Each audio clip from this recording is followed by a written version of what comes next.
Urgente en La Nación Más. Acaban de denunciar por coacción agravada a Daniel Catalano, el dirigente de ATE, que está convocando a un paro, a una movilización y a dejar en cese de actividades a todo el sector estatal el día que se conozca el fallo contra la presidenta Cristina Kirchner, la vicepresidenta Cristina Kirchner. Ahí ven ustedes el Juzgado Criminal y Correccional Federal 3, en donde acaba de presentarse esta denuncia contra Catalano. Los denunciantes son Juan Martín Facio y Mangiocala José... Mangiocala, José Lucas, por el delito de coacción y coacción agravada contra el dirigente de ATE, Daniel Catalano. Bueno, hay que ver qué actitud además va a tomar el Ministerio de Trabajo, ¿no? Ahí habría que ver qué decisión toma Kelly Olmos en relación con el cese de actividades. Perdón, Débora, lo podemos sumar a Gustavo Carabajal. Recién le estaba preguntando a Gustavo qué significa coacción agravada en términos prácticos, en términos reales. Gustavo, buen día. Buen día, Luis, Débora, Marina. Es un delito que tiene una expectativa de pena de prisión de hasta 3 años, cuando es agravada y cuando se pone en riesgo el orden constitucional, básicamente, porque acá lo que se está llamando, está al borde de llamar a una rebelión. Eso sería o implicaría un delito con una mayor pena, una sedición, exactamente. Okay. Rebelión o sedición. Pero coacciones agravadas son amenazas, básicamente, y el máximo de la pena es 3 años de prisión, es excarcelable en esta figura penal. Gracias. Pero si se cambia sedición, no, ¿eh? Bueno, Gracias, acabo de ver, Gustavo. un tuit también de Patricia Bullrich que le dice: ustedes son empleados públicos y se deben a la ciudadanía. Si quieren usar el cargo para defender a CFK, que el sueldo se lo pague su partido, pero no los contribuyentes. El uso del paro con fines políticos debe recibir todo el rigor de la ley. Por eso digo, también habría que ver qué decisión, ahí está, qué decisión toma el Ministerio de Trabajo en relación con el cese de actividades, ¿no? La reconocida ya ministra Kelly Olmos. Crece la efervescencia, vamos a estar muy atentos a eso. Pasan cosas raras mientras se juega el Mundial. Ustedes saben que antes de empezar el Mundial, muchos de nosotros advertimos que el gobierno aprovecharía la competencia para hacer cosas raras, oscuras o prohibidas. Cuanto menos públicas, mejor. Todavía no entramos a los octavos y ya nos enteramos por lo menos de 2. Una, la decisión de la mayoría oficialista de la Auditoría General de mantener la confidencialidad de los contratos del Estado con los laboratorios para la compra de vacunas de COVID. Y 2, de eso vamos a hablar con Sabrina Ahmechet, quien está acá con nosotros, ya está preparada para conversar, la creación de 5 nuevas universidades que se aprobarían hoy en sesión especial de diputados convocadas por el Frente de Todos. Lo de mantener la confidencialidad de los contratos va a hacer mucho ruido, ¿eh? Los auditores de Juntos por el Cambio, Pichetto, Jesús Rodríguez y Alejandro Nieva, rechazaron el dictamen de la mayoría, argumentando que el país necesita saber cuánto y cómo se pagó y si los laboratorios entregaron las vacunas en tiempo y forma. Así volvieron a poner sobre la mesa, aunque no lo mencionaron en su dictamen, el rechazo a la oferta de Pfizer para la provisión de más de 13 millones de vacunas en pleno brote de pandemia. En una nota que escribe hoy Laura Serra en La Nación, lo cita.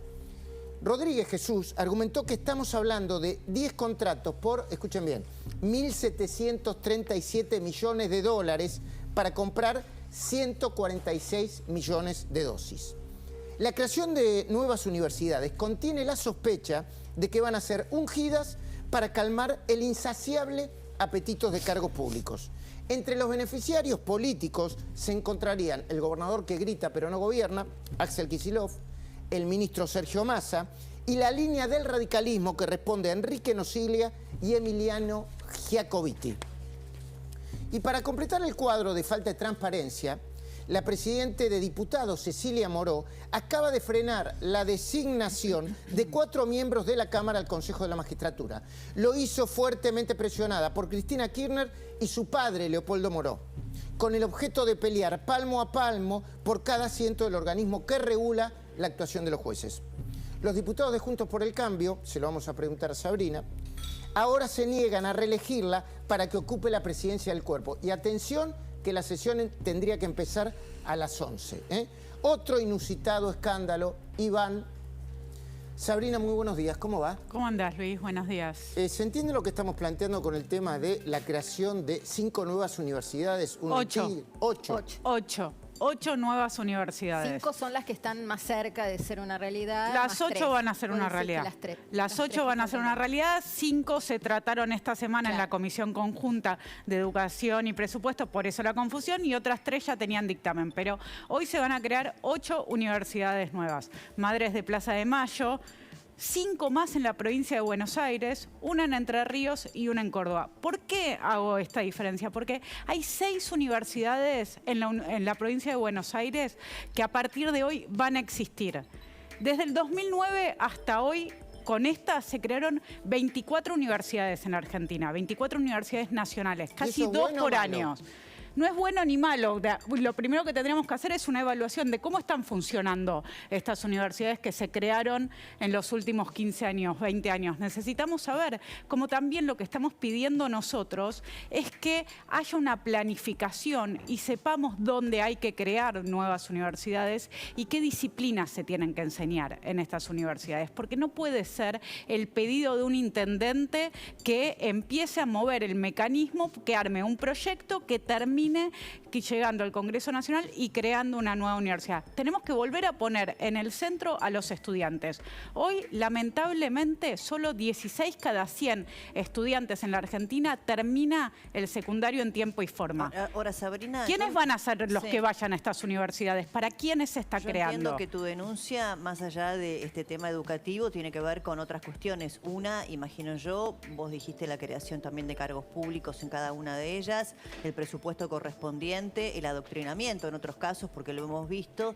Y los padrinos también políticos. Me gustaría que cuentes el tema de el direccionamiento de fondos, porque, por ejemplo, vimos durante la gestión de Julio Devido cómo a través de la UNSAM, la Universidad de San Martín, se hacían contratos justamente para evitar los controles. Entonces, contar ese mecanismo, para qué se usan las universidades muchas veces, que no es para darle educación a los jóvenes, sino para otras cuestiones vinculadas con la corrupción. Lo que se necesita, por eso insistimos dentro de Juntos por el Cambio y por eso firmamos tanto en el PRO como en la coalición cívica y parte del radicalismo también dictámenes de rechazo a estas últimas universidades que se trataron. Insistimos que se necesita una planificación. Una planificación significa entender cómo están funcionando las universidades actuales y entra en juego todo lo que vos estás planteando y también poner un mapa en la Argentina para tratar de entender en qué provincias hacen falta. Después, yo no tengo en absoluto una posición anti-universidad nacional. No, hay muchas provincias en las que hacen falta. Hay muchas familias que se ven desmembradas cuando los chicos terminan el secundario, pues se tienen que ir a estudiar a otra provincia o tienen que venir a la capital. O que no pueden hacerlo porque no pueden pagar. Que quieren, Lo que pasa es que mirá el desconcepto en el que vivimos, que debería ser una buena noticia la creación de universidades y la federalización de la educación terciaria y universitaria. Y sin embargo, la suspicacia está en esto que planteaba Débora. Para recordar un caso que fue muy resonante, el de la novela de Andrea del Boca, eran fondos del Ministerio de Planificación de Devido triangulados con o a partir de la Universidad de San Martín, porque la autonomía universitaria permite estos desconceptos, financiar lo que deberían financiar los privados. Entonces, también vivimos con todo subvertido. Absolutamente. Sí, no lo financian, evitan los controles. Evitan los controles, por eso triangulan y la autonomía hace que pase. Exactamente. Por eso a mí lo que me parece es que si nosotros vamos a hablar de universidad y entendiendo, porque creo que hay que tener cuidado acá también, porque hay entre nosotros un discurso antieducación pública. Yo no apoyo eso. A mí me parece que la Argentina en su momento de mayor esplendor es justamente gracias a lo que permitieron las universidades, tanto en generación de recursos humanos como materiales. Entonces, entendiendo eso... Perdón, Sabrina, digo para seguir aclarando. Una cosa es tener un discurso antieducación pública, que es de lo que se agarran los supuestos progres para hacer cualquier desbarajuste, y otra cosa es usar los recursos del Estado como una especie de barril sin fondo, como un bolsillo de payaso que lo terminamos de pagar todos nosotros con inflación, con desbarajuste y con negocios que vinculan desde padrinos políticos hasta cosas que no tienen por qué hacer las universidades, ¿no? Eso. Me parece muy importante aclarar esto, Luis, porque nos están corriendo con que nosotros decimos que es una chicana que los chicos pobres no llegan a la universidad. No es una chicana. Hoy vivimos en un país que no están terminando el secundario. Solamente un chico de 10 de sectores vulnerables llegan a la universidad. Entonces, sinceramente yo no me quiero dejar correr más por el discurso progre de que los que pedimos sensatez, los que pedimos que la plata de los impuestos de todos los argentinos se invierta bien en que los chicos puedan ir a la universidad y en que estas universidades tengan carreras que generen desarrollo para la Argentina, estamos cuidando el progreso del país, no estamos en contra de las universidades o de la educación pública. Sabrina, hay algo que en lo que hizo hincapié Débora que yo no quisiera abandonar como tema. Juntos por el Cambio tiene un programa en donde se termine con el adoctrinamiento educativo que hay, por ejemplo, de algunos sindicatos, el sindicato de Baradel, que plantea desde Cuadernillo para santificar a algunos derechos humanos, hasta la idea de que Cristina es casi santa. O sea, tiene una respuesta. La Facultad de Periodismo de La Plata, bueno, sí, bajo la dirección, por ejemplo, de Saintout, condecorando a Chávez, a Néstor Kirchner. ¿Tienen una respuesta para eso? ¿Tienen un programa alternativo? ¿Tienen una discusión fuerte para dar cultural, una discusión cultural fuerte como la que hay que dar? Sí, es un tema que nos preocupa mucho porque entendemos que las aulas tienen que ser un lugar de enseñanza y de libertad, no de adoctrinamiento. Las aulas es un lugar en donde hay una relación asimétrica, los profesores tenemos un poder sobre los estudiantes y quiero separar acá lo que es educación obligatoria, es decir, inicial, primaria y secundario, de lo que es universidades. ¿Por qué? Porque en la universidad existe la libertad de cátedra. Entonces, no digo que no haya adoctrinamiento, hay adoctrinamiento en las dos, pero tenemos que encontrar soluciones diferentes para las dos. ¿Qué significa? La libertad de cátedra es una tradición argentina desde 1918, desde la reforma universitaria, que le da a los profesores la capacidad de decidir qué enseñan y cómo enseñan. Por supuesto, hoy hay una degeneración de eso, porque la libertad de cátedra está para frenar, por ejemplo, excesos como los del gobierno de Onganía, que se sacó de las universidades a personas porque estaban en contra del gobierno militar, porque estaban en contra del poder de turno. Eso no puede suceder. Pero hay una distancia entre respetar la libertad de cátedra y que el profesor defina dentro de la materia que da cuál es la línea que quiere darle, y otra es plantear cosas como las que nosotros vimos de la profesora de secundaria en La Matanza, de que estaban maltratando a los chicos que podían tener cierta simpatía. Y el presidente dijo que era fabuloso lo que había pasado, ¿no? Porque eso viene avalado desde cierto sector del poder. Ahora, más allá de esta cuestión que es recontra importante, la del adoctrinamiento y no confundirlo con la libertad de cátedra, volviendo al tema de las nuevas universidades, ¿cómo está previsto financiarlas? Bueno, esa es otra cuestión que es súper importante, porque el Ministerio de Educación Nacional, la mayor porción de su presupuesto va en universidades nacionales. Cada vez que se crea una nueva universidad nacional, esta torta se reparte en más pedazos.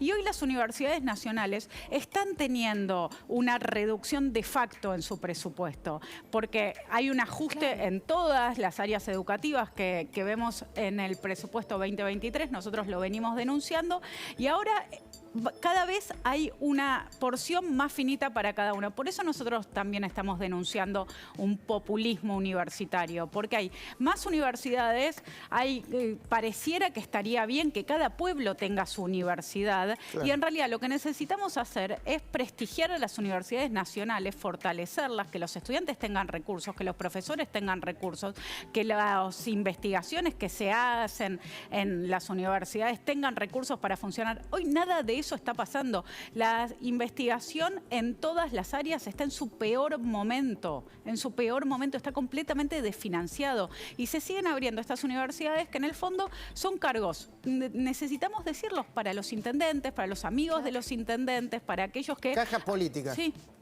Sabrina, gracias por compartir con nosotros. Muchísimas gracias a ustedes. Hoy a partir de las 11 va a haber una sesión muy importante en Diputados. Atención, que algunos dicen que peligra la continuidad de Cecilia Moró como presidenta de la Cámara de Diputados, porque Juntos por el Cambio, primero no va a dar quórum, y si finalmente se consigue el quórum, va a rechazar la reelección de Cecilia Moró, por lo que acaba de decidir vinculado con el Consejo de la Magistratura. Pero para hablar todas estas cosas ya estamos con Martín, ¿no? Estamos